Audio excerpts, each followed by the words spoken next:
El día que escuché lo que mis padres planeaban hacer con mi dinero, supe que algo se había roto para siempre. No fue una discusión ni un grito. Fue peor. Bienvenidos a mi canal. Quiero agradecer a todos los que ven y escuchan este video. Suscríbete al canal y ayúdame a llegar a los 5,000 suscriptores. Además, dale me gusta a esta historia. Me esfuerzo mucho en crear cada historia para cada uno de ustedes. Por favor, comparte el video con tus amigos. ¡Disfrútalo! Fue una certeza fría, de esas que te atraviesan el estómago y ya no se van. Ellos aún no lo sabían. Pero esa tarde dejé de ser el hijo que solucionaba problemas. Siempre tuve claro que en mi familia había una favorita. Y no era yo. Mi hermana Laura era la impecable, la que salía perfecta en las fotos de comunión, la que nunca levantaba la voz. Yo era el práctico, el que ya se apañará, el que entendía las cosas sin montar escenas. Durante años acepté ese reparto como si viniera escrito en el libro de familia. En casa de mis padres, en un barrio tranquilo de Valencia, el patrón era casi elegante en su crueldad. A Laura le compraban la ropa nueva cada temporada, le pagaban clases particulares, le organizaban viajes de verano por media Europa. A mí me daban discursos sobre esfuerzo, sobre carácter, sobre lo importante que era no depender de nadie. A los 16 yo estaba friendo calamares en un bar de carretera en la A3 mientras ella subía fotos desde París. Cuando lo mencioné una vez, mi padre me miró por encima del periódico. Hay prioridades. Y todo quedó dicho. No me rebelé, no al principio. Me limité a observar y a aprender. Si nadie iba a sostenerme, tendría que convertirme en alguien que no necesitara que lo sostuvieran. Trabajé durante la universidad en Valencia. Compartí pisos minúsculos con compañeros que desaparecían el día del alquiler. Me salté fiestas y cumpleaños. Cada nómina tenía el mismo ritual. Una parte a gastos, otra a una cuenta que nadie conocía. No sabía para qué, solo sabía que la necesitaría. Al terminar la carrera tuve dos caminos: aceptar un sueldo mediocre o arriesgar lo que había guardado durante años. Elegí lo segundo. Abrí un pequeño taller mecánico en un polígono industrial a las afueras. Nada glamuroso. El primer año fue una sucesión de madrugadas, manos negras de grasa y fines de semana sin luz natural. Pero el quinto año, el taller ya caminaba solo. Entraba dinero, constante, suficiente para empezar a mirar portales inmobiliarios sin sentir que estaba soñando. Mis padres lo sabían. Cada vez que mencionaba la idea de comprar mi propia casa, mi madre suspiraba con una teatralidad estudiada. Laura lo está pasando regular, los alquileres están imposibles. Mi padre asentía. Un poco de estabilidad le vendría bien. Nunca lo pedían directamente. No hacía falta. La frase flotaba en el aire como una orden suave. Tú lo arreglarás. Mientras yo encadenaba jornadas de 16 horas, Laura encadenaba escapadas a Ibiza, bolsos de marca y cenas en sitios donde el menú no tiene precios. Y aún así, la que necesitaba ayuda era ella. Yo, además, llevaba años cubriendo averías en casa de mis padres, facturas inesperadas, transferencias puntuales. No me dolía, hasta que empecé a fijarme. El bolso nuevo de mi madre, el reloj reluciente de mi padre, demasiadas coincidencias. La confirmación llegó una tarde cualquiera. Pasé por su casa para dejar unos papeles. No pensaba quedarme. Al cruzar el pasillo oí mi nombre desde la cocina y me detuve. Fingí mirar el móvil. Respiré despacio. Seguro que hace lo correcto, decía mi madre. Es responsable, lleva años ahorrando, respondió mi padre. Tiene sentido. No podemos dejar que Laura pase apuros. Apuros. Mi hermana, que no había pagado un alquiler en su vida, que seguía teniendo las tarjetas cubiertas por ellos. Me quedé quieto, con el pulso golpeando en los oídos. En ese momento entendí que no estaban preocupados por ella. Estaban contando con mi dinero como si ya fuera suyo. Y algo dentro de mí empezó a tomar forma. Silencioso. Definitivo. Cuando entendí que el plan incluía mi cuenta bancaria, no sentí rabia. Sentí claridad. No estaban hablando en abstracto. Estaban repartiendo mi dinero como si ya lo hubieran cobrado. Y lo peor, no era la idea de comprar una casa para Laura.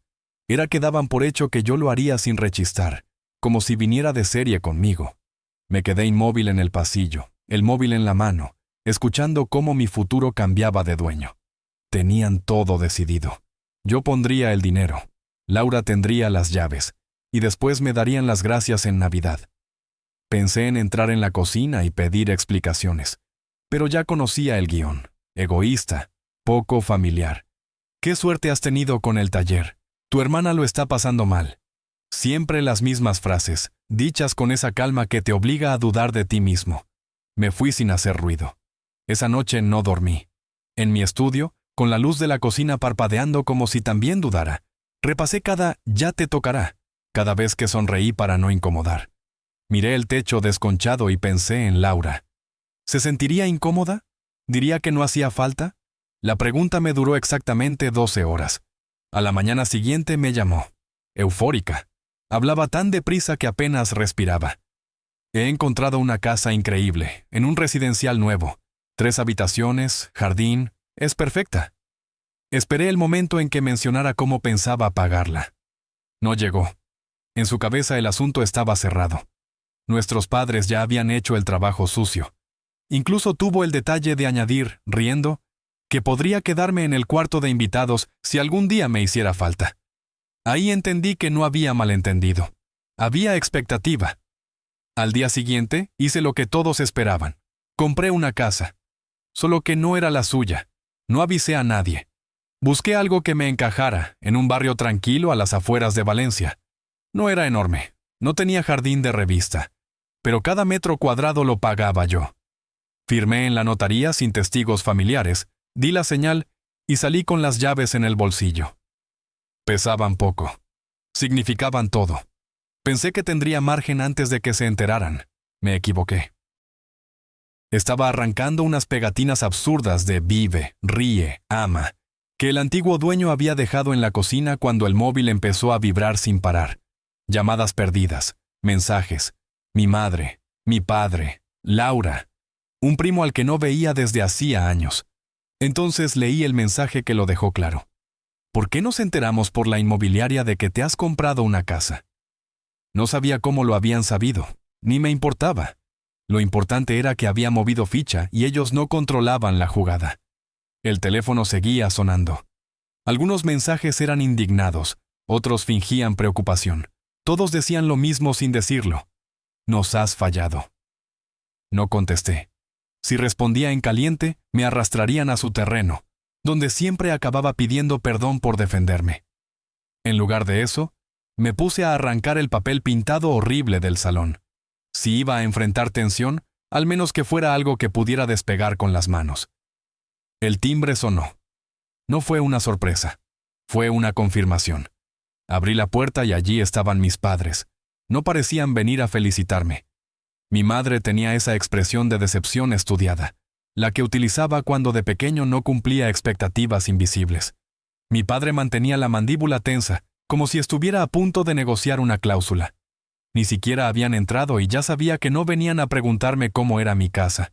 Venían a recordarme cuál creían que era mi obligación, y esta vez no pensaba facilitárselo.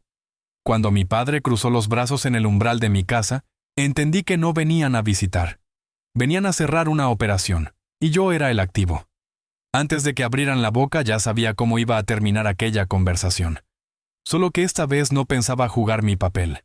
Ni siquiera se sentaron. Durante 20 minutos descargaron el mismo discurso de siempre, pero con más urgencia. Mi madre habló de lo destrozada que estaba Laura, de que ahora no sabía dónde iba a vivir.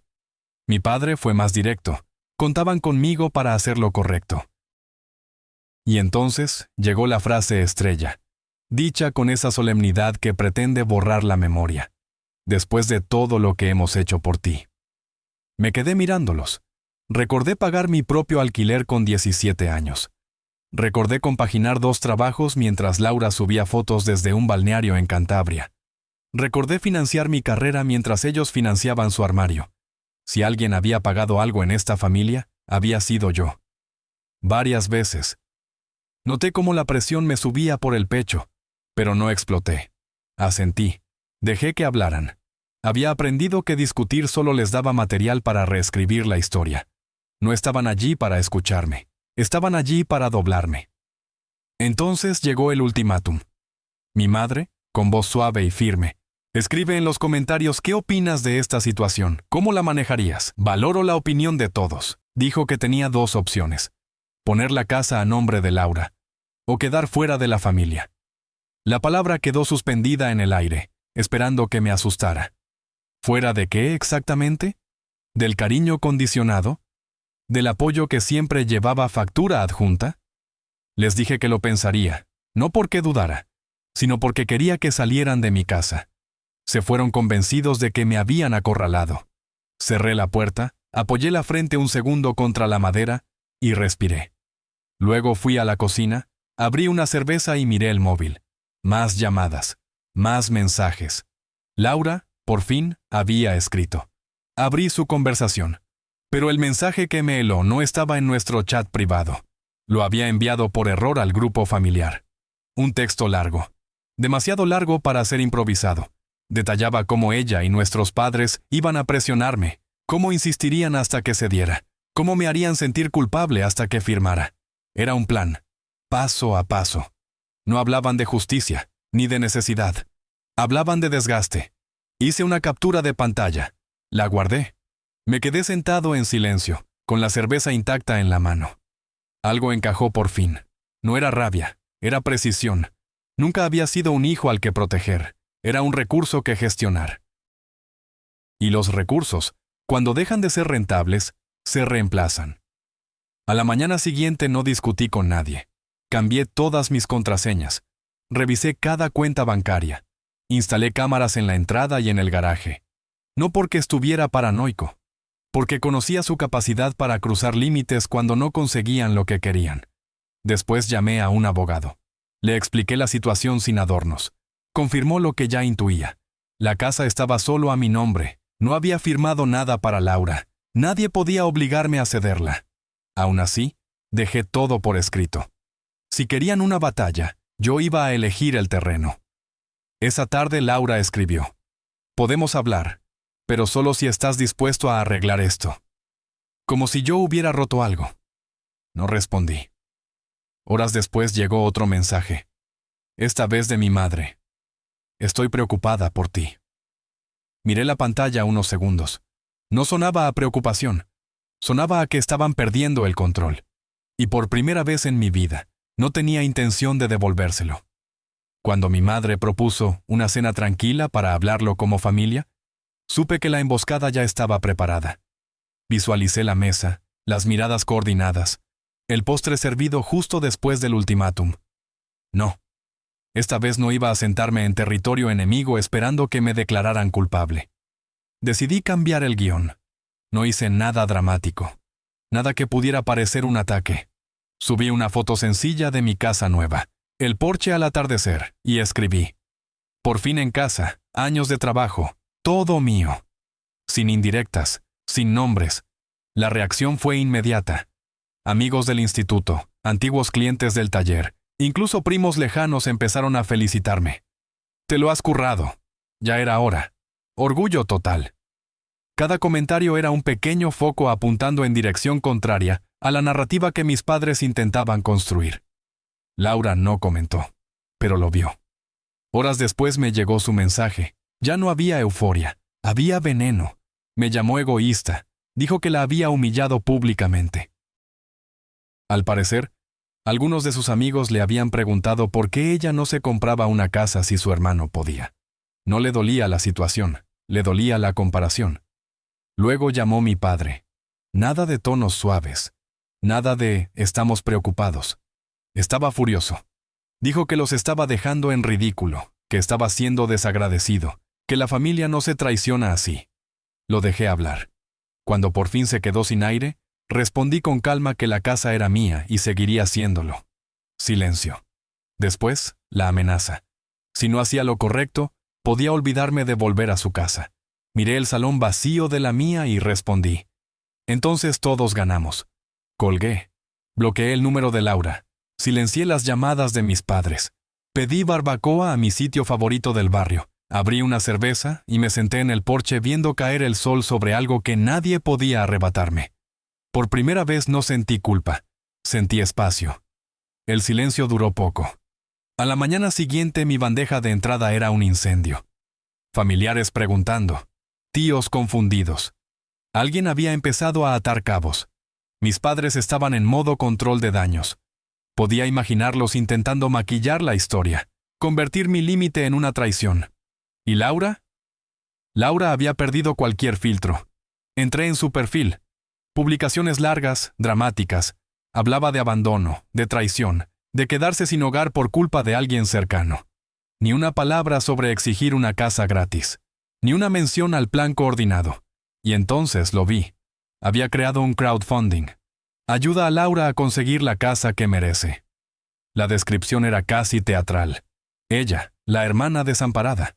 Yo, el hermano frío que le daba la espalda en su peor momento. 250 euros recaudados. Probablemente de amigos igual de desconectados de la realidad. Me reí.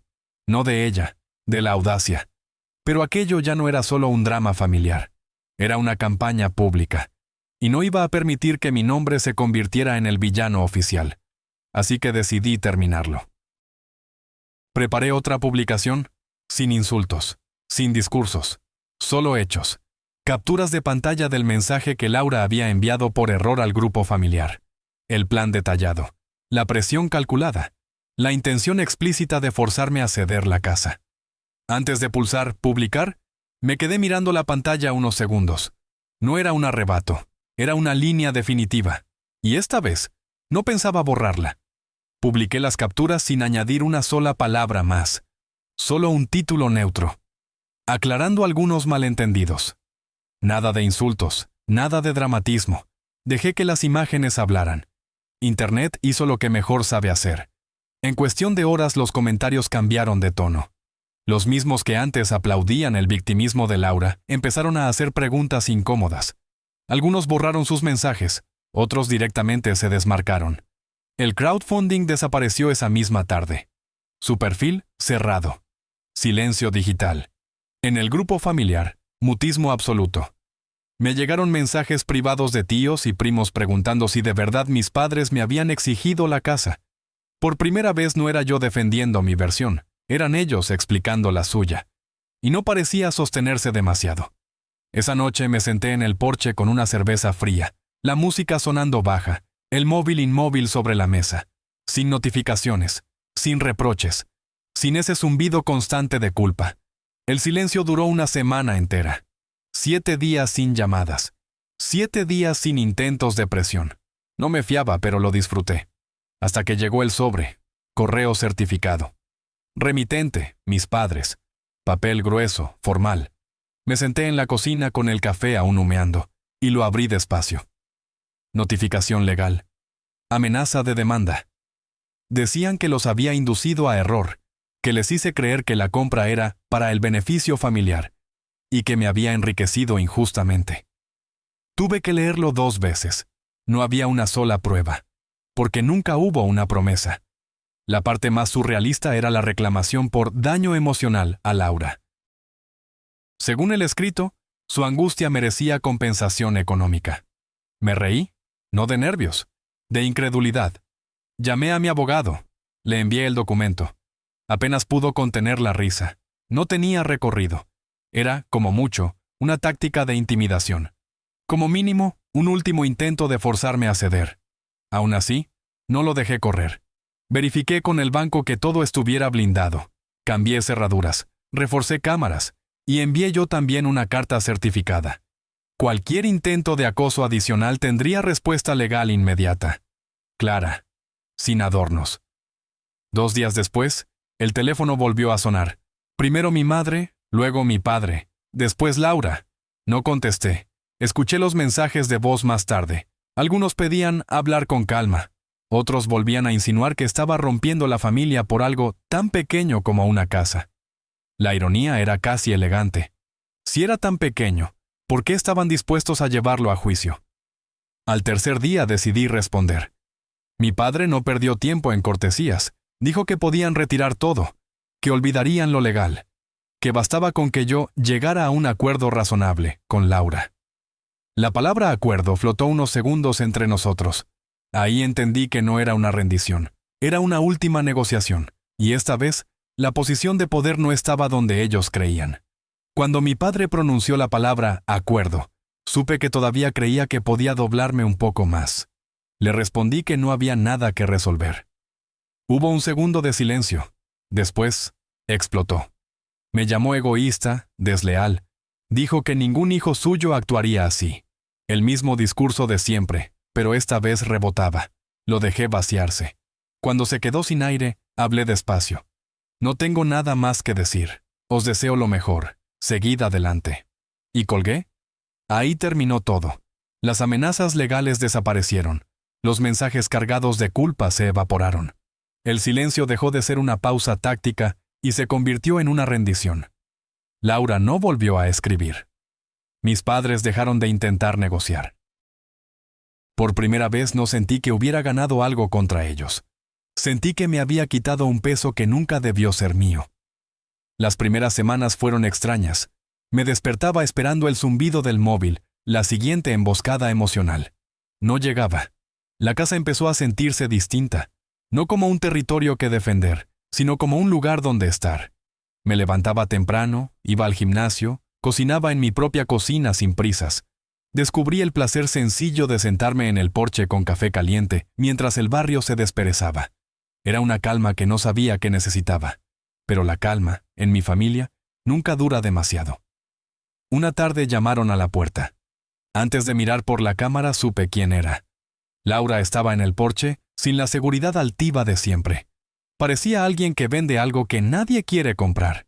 Salí y cerré tras de mí. Intentó empezar con charla trivial, comentarios sobre la casa, sobre el tiempo. Luego fue al grano. Dijo que había estado pensando, que quizá había sido injusta, que ya no pedía la casa, solo necesitaba un sitio donde quedarse. Un tiempo. La palabra quedó flotando entre nosotros. La imaginé instalada en el salón, facturas acumulándose, reproches disfrazados de conversaciones. No. Le respondí que tenía unos padres que siempre la habían apoyado, que quizá ese era su sitio. Fue entonces cuando se quebró el guión. Ya no era bienvenida allí. Después del escándalo, algunos familiares habían tomado distancia. Incluso amigos suyos se habían apartado. Resulta que cuando intentas exponer públicamente a tu hermano y te pillan mintiendo, la simpatía se evapora. No buscaba techo, buscaba refugio. Le dije que no estaba dispuesto a volver a ese papel, sin rencor, pero no era responsable de reparar los incendios que ella había encendido. Su expresión cambió al instante. La humildad ensayada se convirtió en rabia. Me llamó egoísta otra vez. Habló de lo que debe hacer la familia. Me encogí de hombros. Se marchó con un portazo innecesario. Me quedé allí unos segundos, escuchando el silencio que dejó. No sentí victoria, sentí cierre. Días después pasé por el centro comercial a comprar unas cosas para la casa. Caminaba ligero, sin esa presión constante en el pecho. Mientras subía por las escaleras mecánicas pensé en todo lo que había pasado, en cómo durante años creí que debía compensar algo que nunca fue culpa mía. Y entendí algo sencillo. No había ganado una batalla contra mi familia. Había dejado de participar en ella. Mientras esperaba mi turno en una cafetería del centro comercial, escuché una voz que me tensó la espalda antes incluso de reconocerla. Laura. No hablaba. Proyectaba. Su queja atravesaba el murmullo como si necesitara público. Decía que la vida se le había puesto imposible, que había tenido que aceptar un trabajo de verdad, que era agotador, que no entendía cómo la gente podía vivir así todos los días. La chica que estaba sentada frente a ella asentía con una sonrisa rígida, esa expresión educada que usas cuando no sabes cómo decirle a alguien que acaba de descubrir el mundo real. Me quedé quieto unos segundos, con el vaso vacío en la mano, escuchando cómo describía horarios, jefes, responsabilidades, como si fueran una injusticia personal diseñada exclusivamente para ella. No había rabia en su voz, había incredulidad. Pedí mi café. Al pasar junto a su mesa ni siquiera levantó la vista. Seguía atrapada en su monólogo sobre lo dura que se había vuelto su existencia desde que nadie la ayudaba. Salí del local conteniendo una sonrisa que no tenía nada de cruel. Era alivio. Por primera vez no era yo quien absorbía esa energía. Alguien más estaba sentado frente a ella, soportando la queja, gestionando el drama, cargando con esa sensación constante de que el mundo le debía algo. Y yo no tenía que intervenir, no tenía que justificarme, no tenía que salvar nada. Esa noche, ya en casa, con las luces bajas y el silencio cómodo, llegó un mensaje de mi madre. Largo, cargado de palabras grandes, familia, unión, decepción. Decía que no podía creer en lo frío que me había convertido, que aún estaba a tiempo de arreglarlo todo. Miré la pantalla unos segundos. Frío. Recordé años de transferencias puntuales. Fines de semana trabajando mientras otros viajaban. Conversaciones en las que mis necesidades eran siempre secundarias. Recordé el plan detallado para presionarme hasta que cediera mi casa. Y entendí algo que antes me habría dolido admitir. No me había vuelto frío. Me había vuelto claro. No respondí. Dejé el mensaje sin contestar y apoyé el móvil boca abajo sobre la mesa. Afuera, el barrio estaba en calma. Dentro, también. Habían pasado años dejándome claro que solo era parte de la familia cuando resultaba útil. Ahora, por primera vez, no necesitaba encajar en esa definición. Y lo más extraño de todo fue que no sentí vacío. Sentí espacio.